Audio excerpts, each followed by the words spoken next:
And first of all, I want to pardon the train that's that's passing the district right now and tooting its horn. So if you hear that, then hopefully will subside soon. Welcome everyone to our owner meeting. We're focusing today on inflow and infiltration. And this is a topic that is near and dear to all of our hearts. And just a little bit of history, after the 2018 major flooding event, that August 2018 flooding event, and just the impact on all of our communities.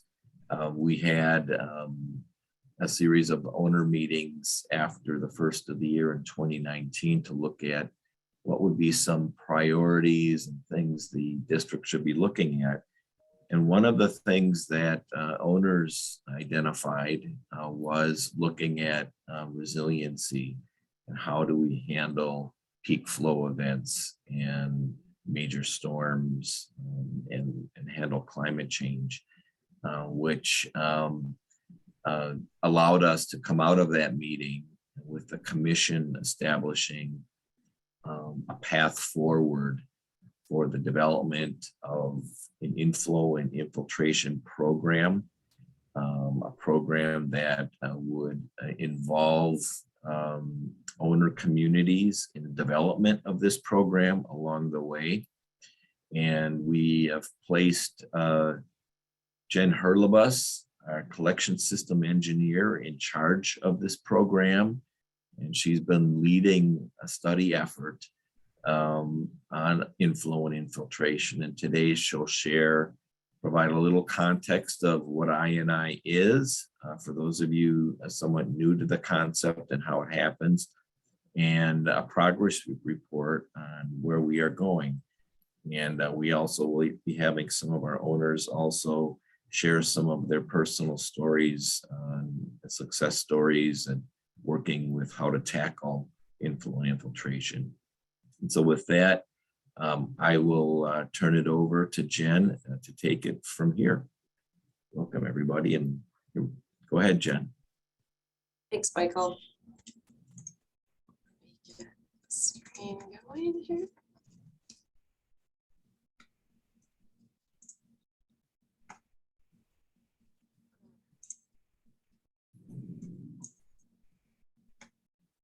Well, thank you, Michael. That was a great introduction and an overview of today's agenda.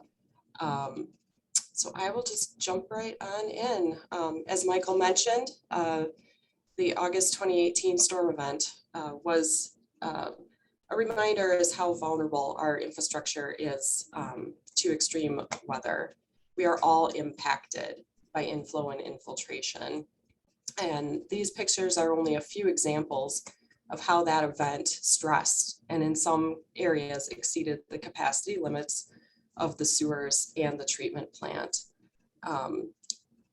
And as Michael mentioned, during the March 2019 owner community, inflow and infiltration was identified as a priority work area. And the commission confirmed that during their strategic planning, including an emphasis on overall collection system reliability and resiliency to respond to climate change. So our agenda today, we've kind of already started talking about why do we care about inflow and infiltration. We'll just recap what it is and just discuss, who's impacted when it happens.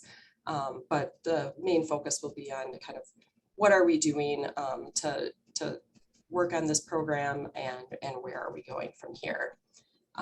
Then I will turn it over to Jim Hessling from the Village of McFarland, followed by Mark Motor, City of Madison, to have them share their experiences and some of the work that they've been doing with I&I reduction. And then at the end, we're hoping for about 20 minutes of kind of questions and answers so that this group has an opportunity to ask any questions you may have. So what is inflow and infiltration? So inflow and infiltration, or I will probably refer to it, describes excess clear water from groundwater and stormwater sources that can flow into the sanitary sewer system through various defects or connections. Our collection system and treatment plant have capacity limitations.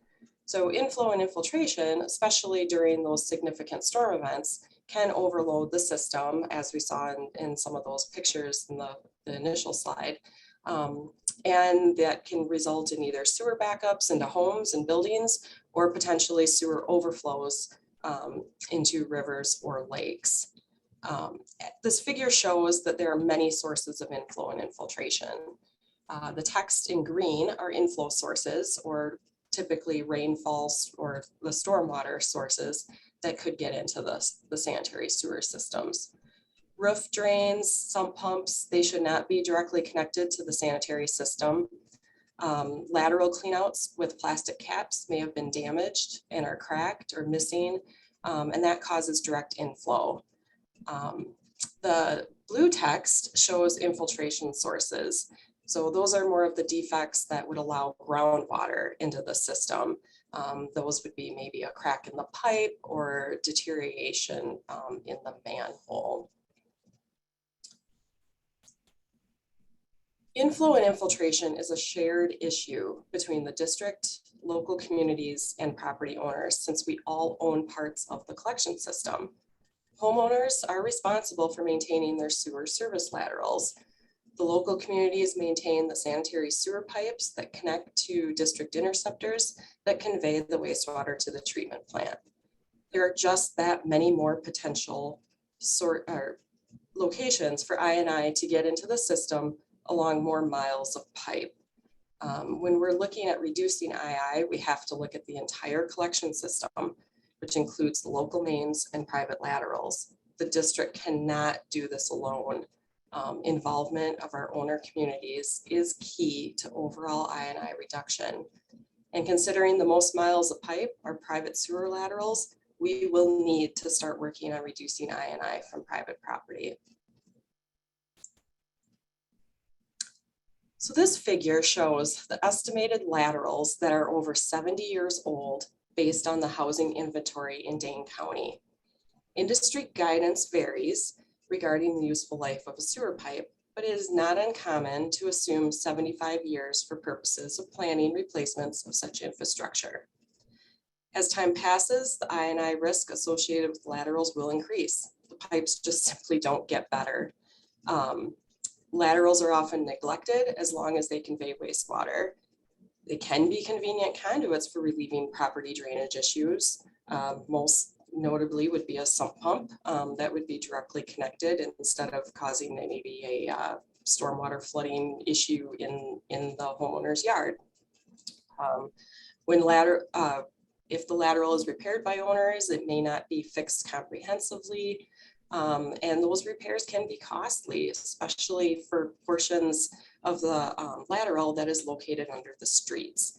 So in Wisconsin and in our service area, most of the laterals, the homeowner is responsible from the house all the way to the main. That includes the portion in the right of way. So typically that would be that portion underneath the street. So if we try to equate these, this kind of looming problem with the private property laterals into dollars, by 2030, this graph shows 25% of the laterals will be over 70 years old. Using an average of $6,000 per lateral, the cost for replacing 25% of the laterals in Dane County is $210 million.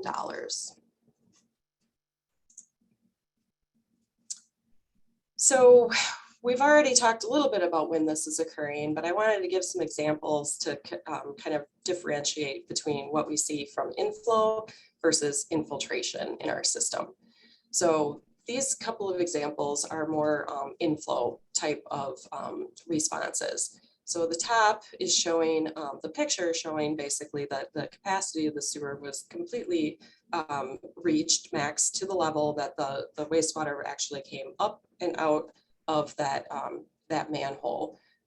The cover was slightly, popped off, moved to the side, that overflow continued to happen for several hours.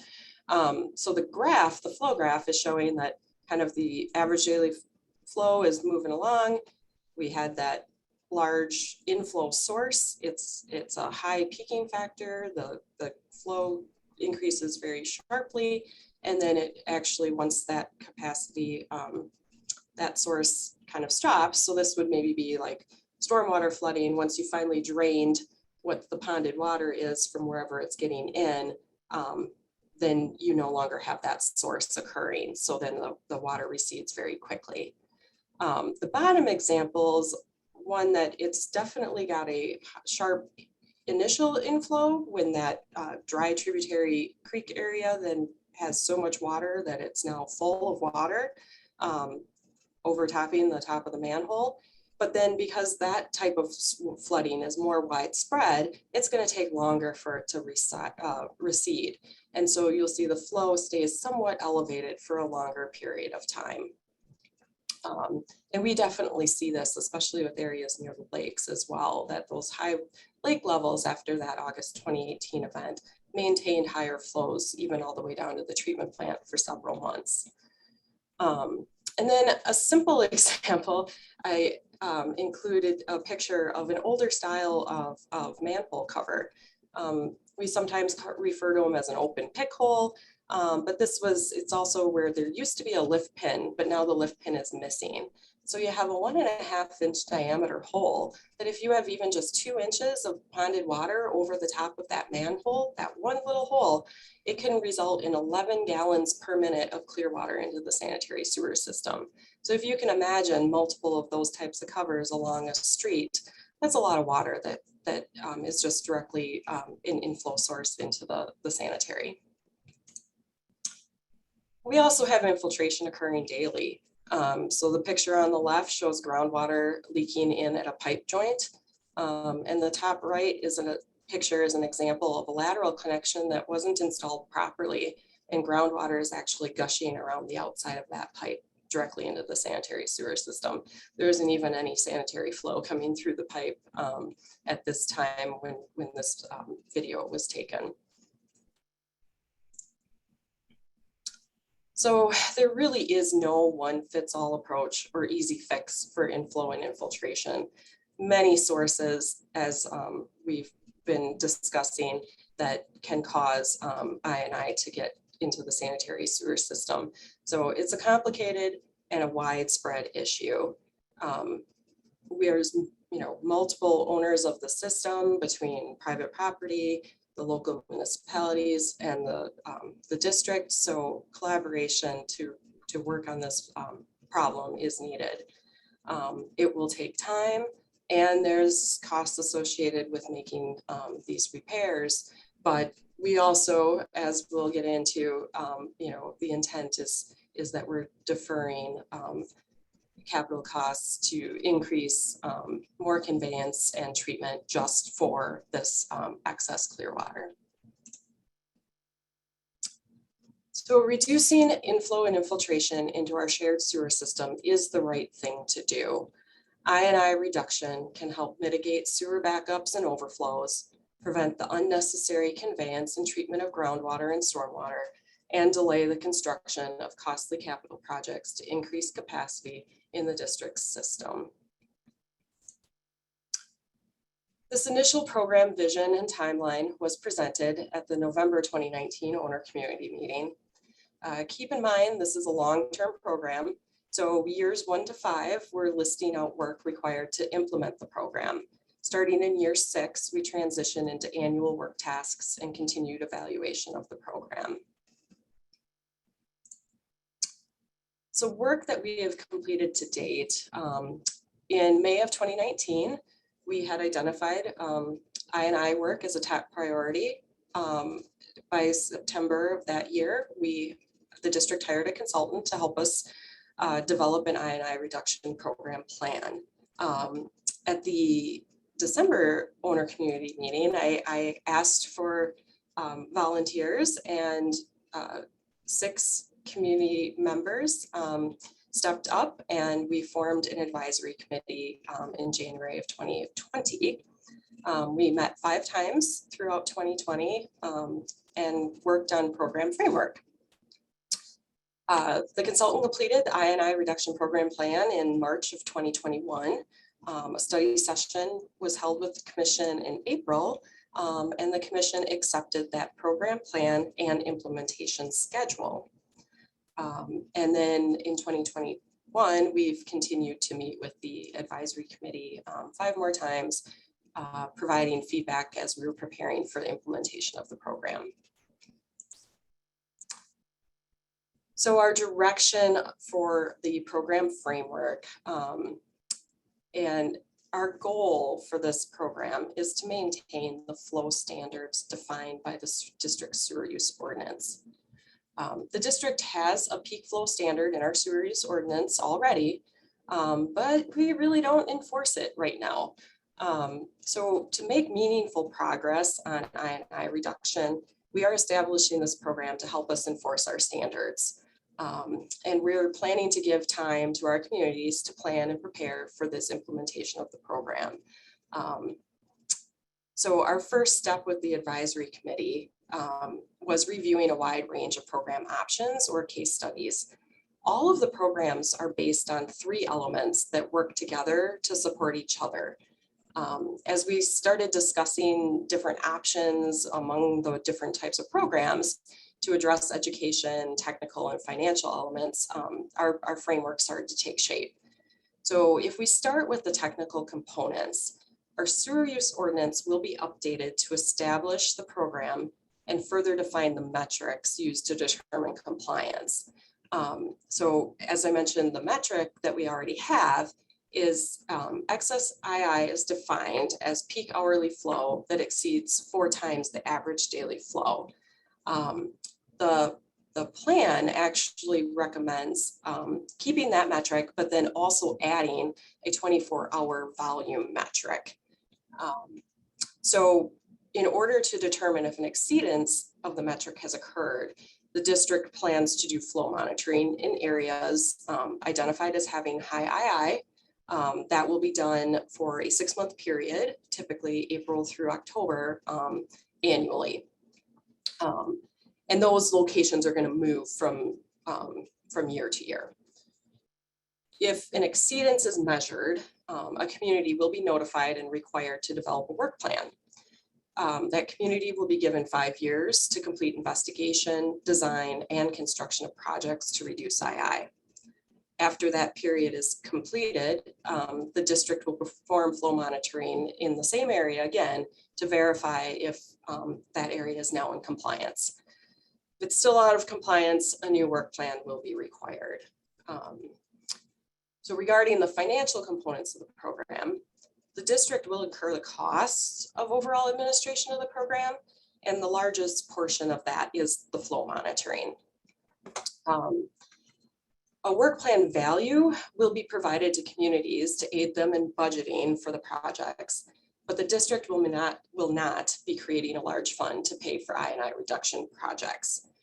Communities will be responsible for planning and paying for the necessary improvements to their system to reduce II to comply with the metrics defined. And to help support the education components, the district will provide technical support and education resources to communities that can be used for outreach to property owners.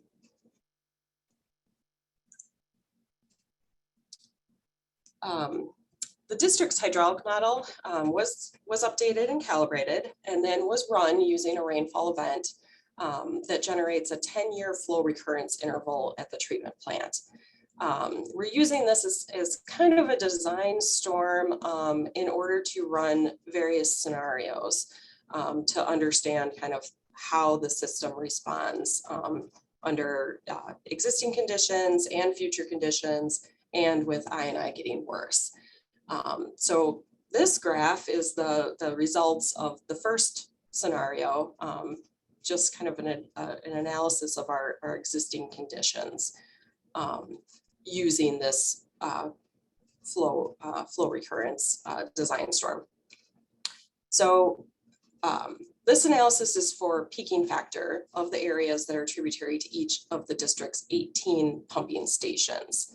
So still kind of a broad area or a large area, but it gives us a kind of a first look of comparatively what areas might be having more of that peak flow response. So areas that are yellow, orange, and red generated a peak flow greater than 4 times the average daily flow, which indicates that areas within may be out of compliance with the existing sewer use ordinance. But just because an area is green, it doesn't mean that II isn't occurring. Those areas may have higher infiltration levels compared to inflow, and then would exceed the volume metric potentially. And I do want to point out that these results are incremental peaking factors. So meaning that the upstream area or the upstream pump station area was subtracted out. So we're quantifying only the flow tributary in between or to each pump station. So by displaying the areas with these peaking factor ranges, it's starting to give us insight on where we may want to focus our flow monitoring efforts first. As I mentioned, we'll be planning to do flow monitoring to determine if an area is out of compliance. And those where the flow monitoring will be on much smaller tributary areas than what we're showing in this graph. So likely, trying to kind of narrow that area of where we can make meaningful reductions. So I mentioned that we're doing some additional scenarios and we're currently working through that work right now. So what those will help us to do is it's going to help us compare how the system responds depending on projected growth in the service area. And then also if I&I continues to get worse. So we'll take those results and then determine what would we need to build or the capital cost that would be needed if we don't work to reduce I&I in the system to maintain the flow standards. So where are we going next? As we continue through 2022, we'll be working through those capacity and cost evaluations. And we are starting to expand our outreach. And this is kind of a first step, reaching out to the owner community meetings and, plan to do more individual follow-up if that is requested. And the capacity, getting back to the capacity cost evaluations, it's to help us answer those 2 questions that we hear the most. 1, how big of a problem do we have? And 2, what is the cost of II? So, those results will help us inform the flow monitoring plan, and then which will begin in 2023. And in a parallel track, we'll be working on starting to propose the changes to the sewer use ordinance and go through that process. 2024, we will be finalizing or working on technical and education resources for our owner communities, and we will begin implementing the flow monitoring program. We are targeting 2025 for completion of implementation work, and we'll transition to annual programmatic work, which includes the managing of the flow monitoring program and data analysis, compliance communication, and then continued technical and education support. So I'd like to take a moment before I hand it off to acknowledge and thank our 6 advisory committee members for their work helping develop this program framework. They provided valuable feedback through meetings in 2020, 2021, and are continuing through 2022. We are the 6 members: Bob Anderson, Town of Westport; Davis Clark, Village of Windsor; Jim Hessling, Village of McFarland; Ben Cullenbrock, Town of Dunn; Theron Jacobson, City of Verona; and Mark Motor, City of Madison. And we will be hearing from Jim Hessling and Mark Motor on their experiences on addressing inflow and infiltration in their communities. So at this time, we'll hear from Jim Hessling on his work on reducing I&I in their system.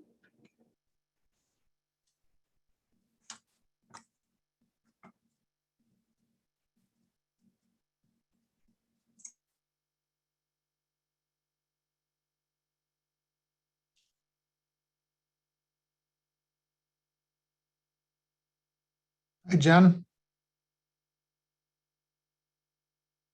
You're muted. All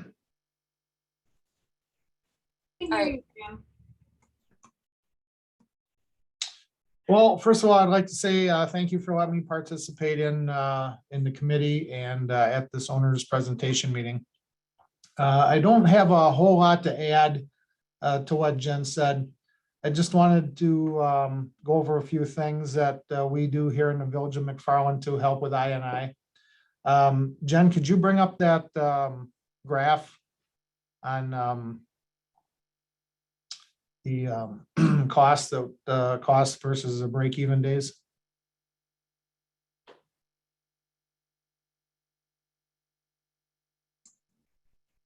Can you see it? I should still be sharing.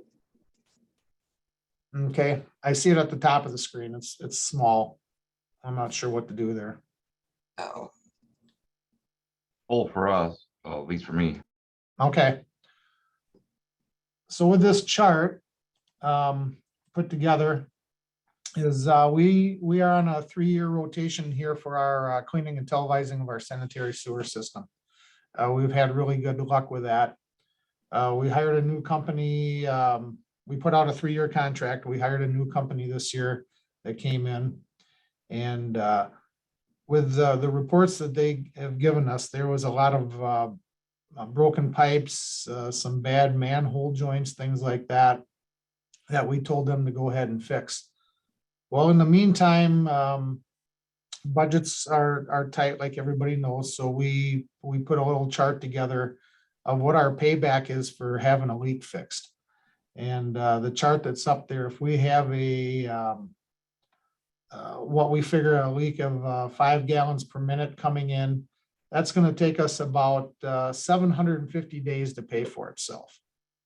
So it's a little about 2 years roughly.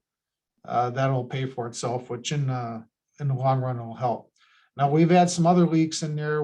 Our leaks have been up and around the 25 to 50 gallon a minute.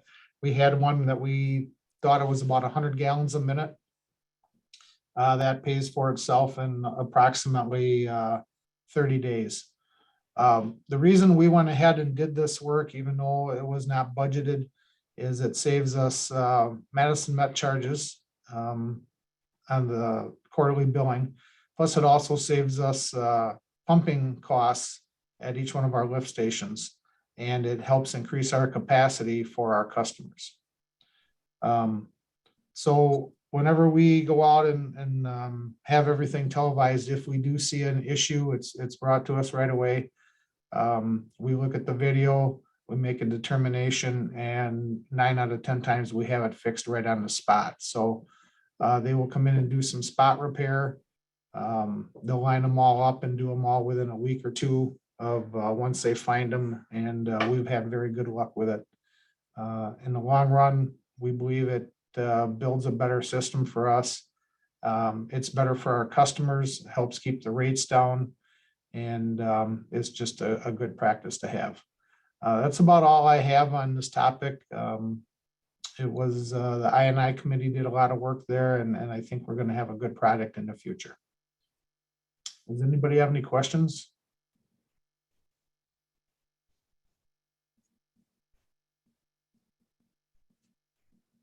Okay, then I'll turn it back to Jen. You can also put them in the chat, and then we can answer them after Mark presents as well, I guess. Well, I do have a question. This is Gurdeep Rar, and my question is that why it costs more when you have a smaller leak versus when it's a larger leak, because you can get to it quickly? I'm sorry, I didn't understand your question. You mean get to it earlier? Now, when you have a leak of 5 gallons per minute, it takes 750 days to pay for it. And when you have a leak of 100 gallons per minute, it pays for itself in just a couple of very short period. Is it because, what are the reasons? I believe I misspoke on that a little bit. Part of that is the cost of the repair of when the payback happens. So you could have a 5 gallon leak, and depending on what they got to do, that could be, it could be $1,000 repair. It could be a $2,000 repair, just depending upon what they have to do and where they have to go to fix it. It could be in the manhole. It could be in the pipe. So why the cost is lower when your leak is bigger? It's the days to break even of what the Madison Met charges. This is based on the Madison Met charges For volume. volume. Yeah, this is Christy Baumel, and I think if you don't mind me stepping in, I had the exact same question, and then once I figured it out, I think I understand your question because I was confused on the same thing. So the colors on the map are just what the cost happened to be. And so the bottom axis is leaks gallons per minute. So if you happen to have to make a $2,000 repair on something that is only 5 gallons per minute, it's going to take a long time to break even or pay back. So it doesn't mean that a 5 gallon per minute leak necessarily cost more to fix. It means that when it costs more to fix, the payback's going to be really long. Does that answer the question? Yeah, that's okay. Yeah, thank you. Yeah, I guess it's harder to catch also when you have a smaller leak versus when you have a bigger one, I suppose, too. So, Yes. okay, thank you. But you might also have a series of numerous 5 gallon leaks along one pipe segment. And so, you know, it's leading to the fact why we were planning to target the areas with the highest II first, because it's more cost effective if you can find the bigger sources, the bigger leaks, and fix those first. And then as you kind of continue to progress, making improvements and continuing to work and reducing. But, you know, Jim's graph here, I think, shows that there's that economy of scale that, you know, why we're intending to kind of look for the highest contributing areas first, because it is more cost effective. Thank you.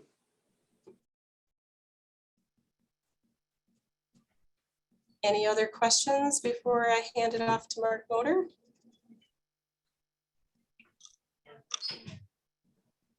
All right, if something comes up, feel free to put it in the chat and we can get to it after Mark is done. Thanks, Jim. I appreciate the insight and your example of how you've gone through the work and the repair costs and the payback for doing that work. So Mark Motor from the city of Madison has a case study on the John Street's lift station basin. It's the area tributary to the district's pump station 6. Mark? Yes, I'm Mark Motor from the city of Madison, working in the sanitary sewer section. I'm very happy to be a participant of the I&I committee, and also the opportunity today to go through and present this case study that we have. We have we have I&I in our system, as every single collection system does. One of the areas is in John Street, which is over by Old Brick Gardens, and essentially what you have Atwood, Lake Monona, Walter Street. Emma, this one aspect of I&I is it can take a very long time to correct. Back in 1998, believe it or not, this is a long time ago, we had some issues in this basin. This map that I'm showing here right now shows where properties were having backups. The blue and the green, we sent out a survey, and we found out that there's 32 properties out of the 215 were having backup problems associated with this pumping station.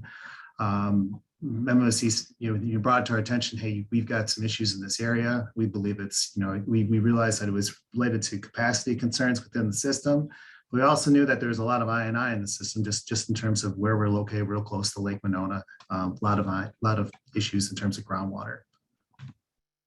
Where this is located relative to the Madison Metropolitan Sewage District, their overall system, it's pump station 6. And what happened in 2004, they built the crosstown force main was installed from pump station 1, which is over on First Street, and that pumps over to pump station 2 over by Brittingham Park.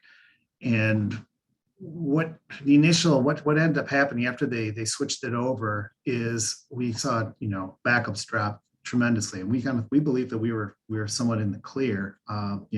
We had over 30, and now we're down to 4 in 2005. So there was progress. But in 2008, Madison Met provided this graph here that shows us that now we still have some issues. Your peak value is at 5.36 going to this pumping station. You still have issues. These are all the pumping stations throughout the Madison Met, and Jen provided a graph earlier that showed some of the other what it is currently, but this was in 2008. So we moved forward, and we ended up doing a study in 2012, and we divided the basin into three different basins, 2 or 3 different watersheds that went into this pumping station. You can see it in the orange. It's right by Obrick Park. And what we ended up having to do is we installed flow monitors. We ended up doing extensive televising. We inspected manholes for infiltration. And basically what we end up finding out is we have an issue. We need to reduce the backups in the system by upsizing the mainline sewers, which is some of the local mains. We just needed to upsize the pipe. And we also have an I&I problem. So essentially what we ended up doing is we upsized the sewer main on the Hargrove Basin from 12 to an 18 because of what we found in with the flow monitors. John's, we ended up upsizing from a 10 to a 15, and then in the Cottage Grove Basin, we ended up going from a 15 to a 21. This kind of shows up here on this graph where we show our flow monitors. Some of the things we ended up doing is just related to projects. We were doing the Cottage Grove Bridge, and then we noticed that we had really high flow levels in our main line running down Cottage Grove Road. It's not necessarily all based upon flow monitors. We just knew that we had some capacity concerns, and we wanted to make sure that we addressed them. And obviously, our goal is to make sure that we don't have anyone having any kind of interruption of sanitary sewer service, because that's just one of our. No one's expecting to have that as part of in their home. So in the purple, you can see the flow monitors where we ended up deploying it. We ended up having some issues south of Cottage Grove Road, where we after we'd even upsized the sewer main from Walter Street down to Cottage Grove Road, we still had issues south of that area. And we've also since replaced a lot of these sewers in the system beyond just what I'm showing here highlighted. We did an extensive amount of replacements. We did, replace them all on Buckeye Road. And there, if I don't have a graph showing all the different sewer mains that we've replaced so far, but I do have the length so far to date. So we've done 51,790 feet of sewer main in these basins. We've replaced that. And, roughly in terms of cost in today's rates, you're looking at about $300 a foot. So, extensive amount of money. It does range, if you're on a busier street or a larger pipe, you're looking at the, $300 range. Sometimes we get, if it's a street that's not as much traffic or something along those lines, we can get some of those costs are, in the $200 range. When we replace the sewer mains, we replace the laterals. That's one of just because the sewer main is having issues, the laterals are probably having problems at the same time. It was all built at the same time, most likely. We have a program where we cost reimbursed 75% of the costs for with the project. So in other words, what we'll do is we assess 25% of the lateral replacements with our street reconstruction projects. And participation is optional, but we do see a very high participation rate. We also did some lining, CIPP lining, so cured in place lining. That's, the costs are significantly less with that. As you can see, we got to look at some of these areas where the same pipe sections where we installed liners afterwards with hot water and hot steam cured pipes. And as you can see, there's, you can see where the defects are, and how you end up with basically a brand new pipe with it cured in place. This is very effective against I&I if you've got a liner that's got the adequate amount of resin within the actual felt liner.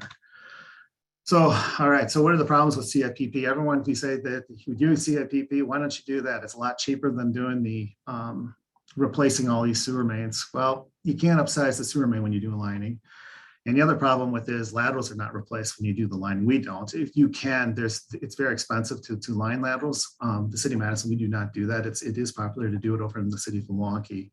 We've had problems with some of our liners actually having problems with the temperature not reaching the optimum temperature in order to cure the resin. As you can see here, here's some infiltration going right through the liner.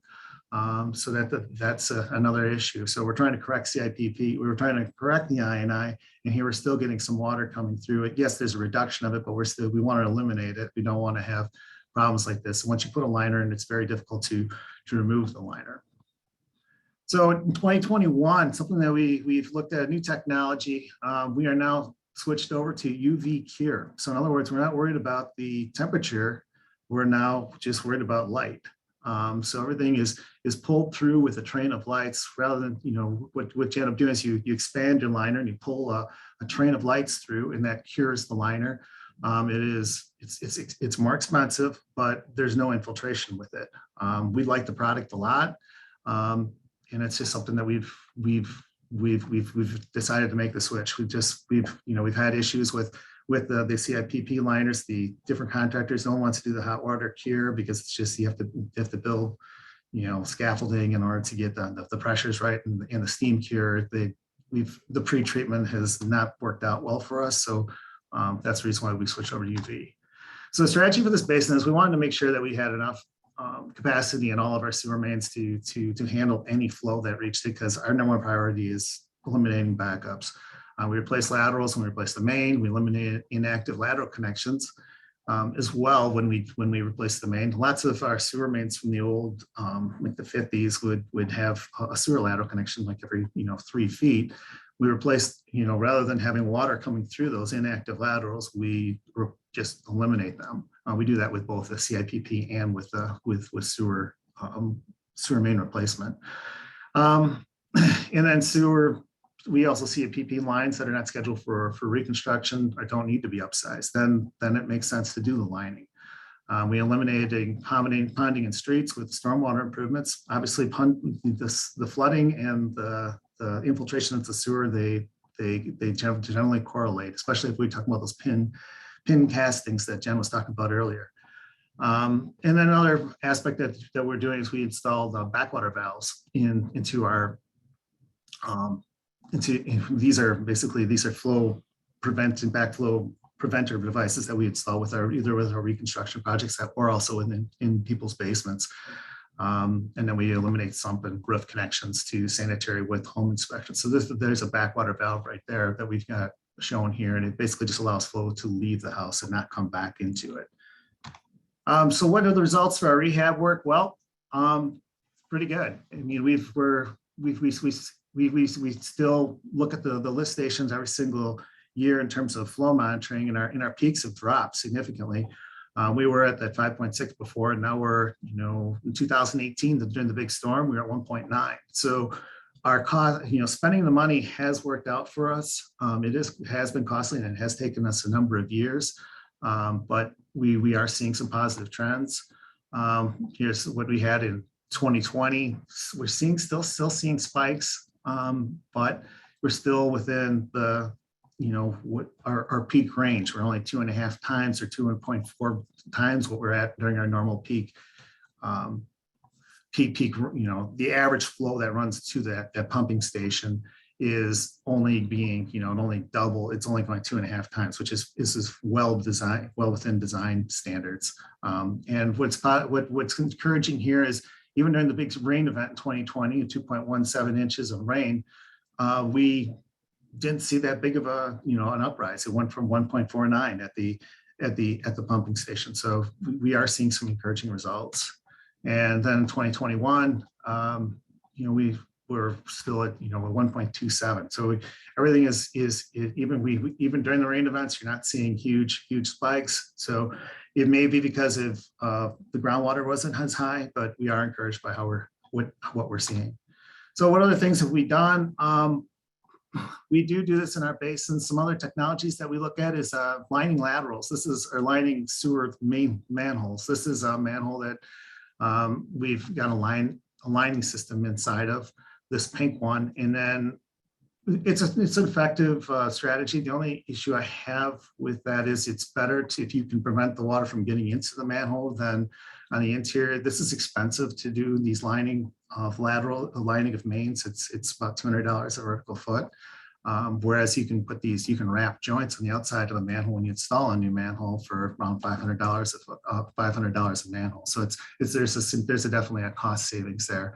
And then we also are installing internal chimney seals in our manholes, which will prevent the water from coming in from the aggregate, or the base course underneath the asphalt from penetrating with into the manholes at the adjustment rings.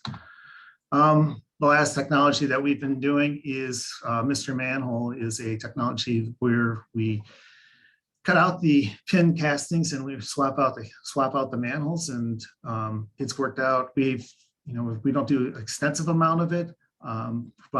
It depends on the year. We did about 44 in 2022.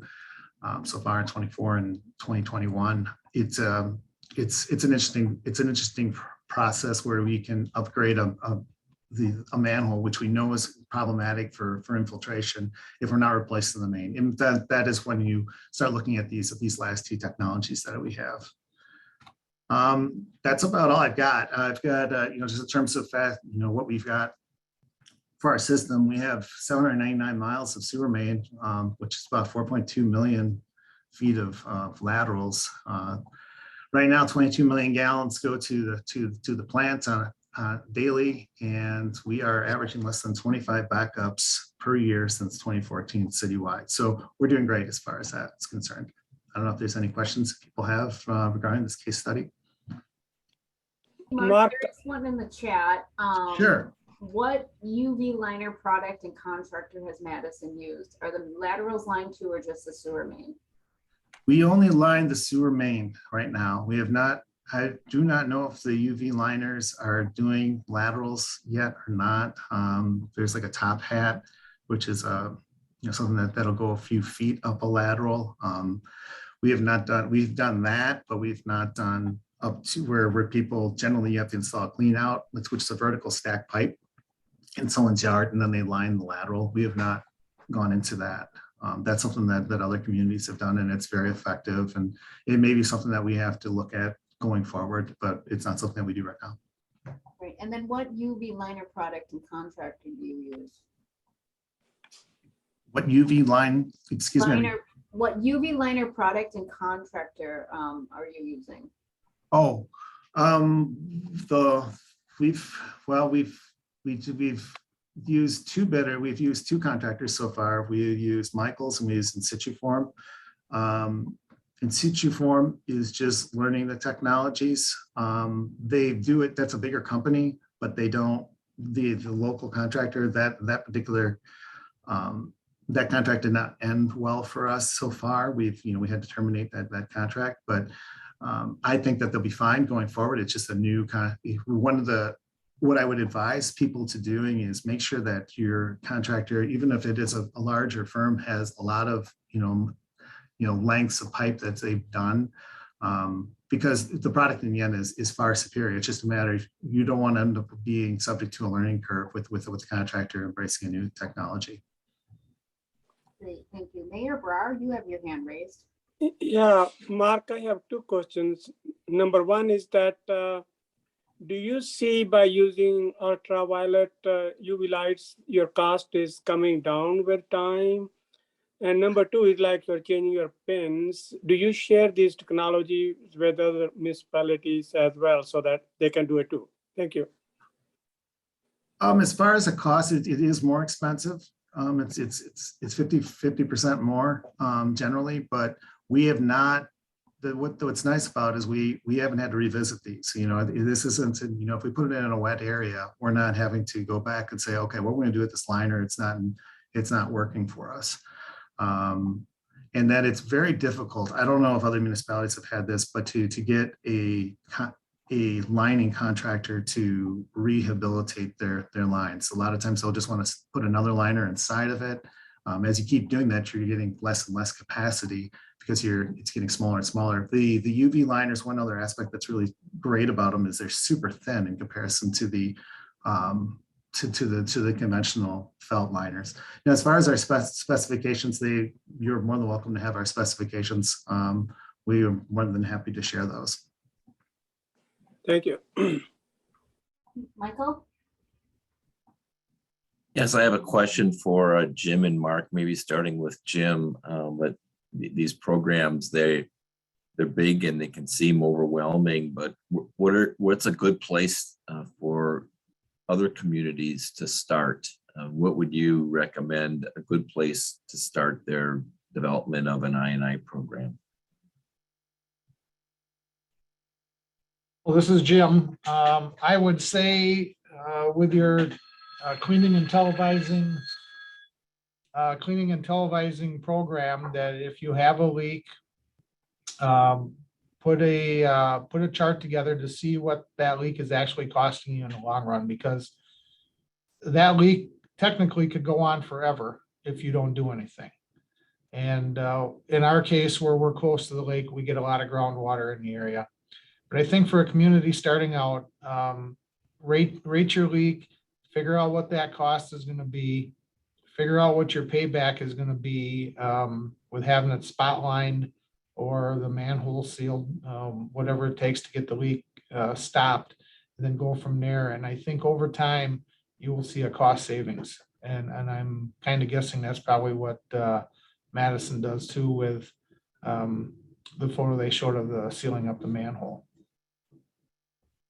Yeah, our initial take on it is to look at, you know, we look at pump runtime data to find out where we got issues, and that's where we kind of get those design peaks, those graphs that I was showing earlier, and that basically identifies the basins. So that's the initial, and then we will go to you know, televising and inspecting, and then looking at if you know, make sure that we don't have any backups in an area where we have to upsize our, you know, facilities. And if we don't have to go that's the most costly option.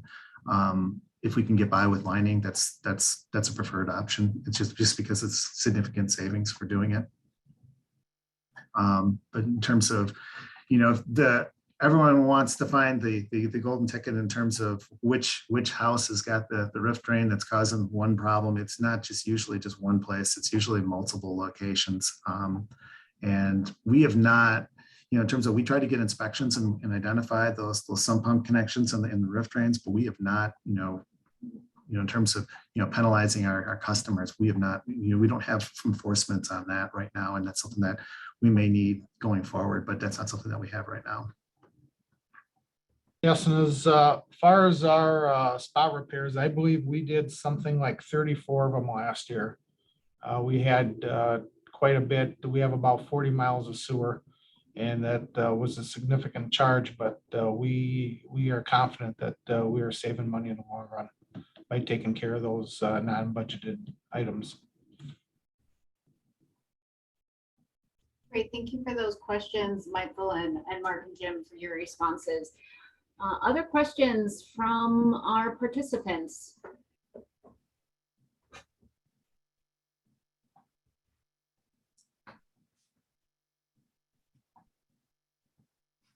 Jennifer, this is Mayor Brar. I have a question for you. You had a map of I&I for various localities. I couldn't tell whether Milton was sort of a orange. If it was it due to 2018 floods or some other reasons?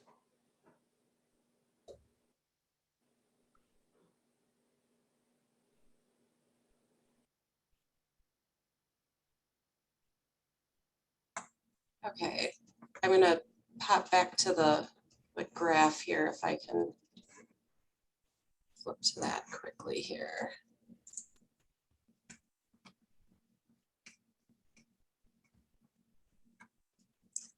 Is this the figure you were referring to? Yes, yes. Yeah, this is, one way to look at it. We took our flow data that we record at the pump stations over and use that in the, to calibrate our model. Then we simulated a type of an event that would generate a response in the system to get a relative comparison of how the different areas are responding. This isn't what we would use for compliance. It's more of giving us some sort of an idea comparatively of what areas might have higher peaking factors. We could run this and do a figure for, say, that volume, 24-hour volume, areas that may have more of a response for back-to-back storms, lake levels being higher, groundwater levels being higher, and then that metric that would need to be defined for that kind of 24-hour period. Then you may have a very different type of color codes for this. So there's lots of different ways that we can look at this, and it starts providing information that then, in this case, red, looking at the isthmus, a lot of the, maybe older sewer pipes, the lake levels are clearly probably an influence on high groundwater table, maybe older housing with older private laterals.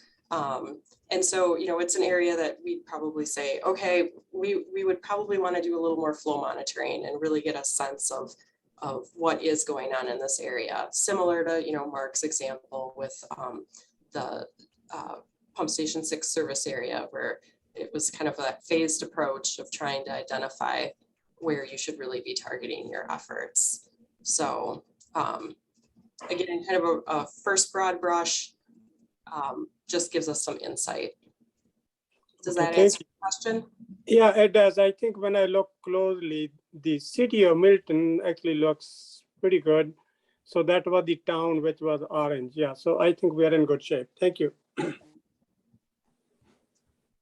Michael? See, we're close to the end of our time, but maybe I'll ask a question of Jen. And if a community wants to get started, how can the district help communities get started with a program? Sure. I guess my first offer for community is I welcome having maybe an individual meeting just to, maybe show a little bit more of your community specific type of results. And we'll have a little bit more insights when we get through these additional scenarios. And, kind of start discussing if we potentially see some issues, we think we're going to do flow monitoring. But, I think as Jim and Mark said, all of us have requirements for our CMOM or capacity maintenance. I'm going to mess up the acronym now. That, everybody should be televising and inspecting their sewers and manholes. And, that is a really good way to get started and start identifying where you have I&I into your system. So if you can see it, I mean, there's a lot of I&I that you can't see, but if you can see it, it's a bigger leak. So definitely an easy way to start corralling that data that you already have. And, we can obviously try to help with either pump station data right now, or if we have some other flow monitoring data available for some different areas we may have studied. But that's where that flow monitoring piece is going to really help us start answering more questions.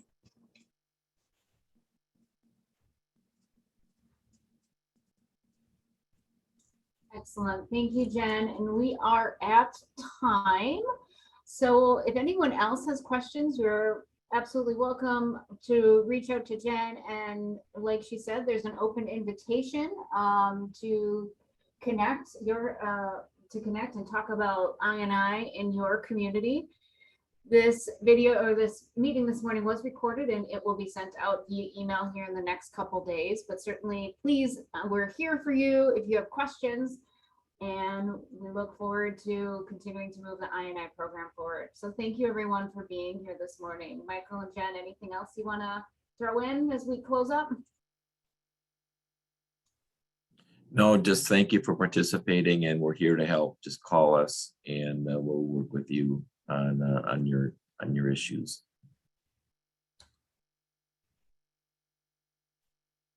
Excellent. Well, thank you everyone and have a great rest of your day.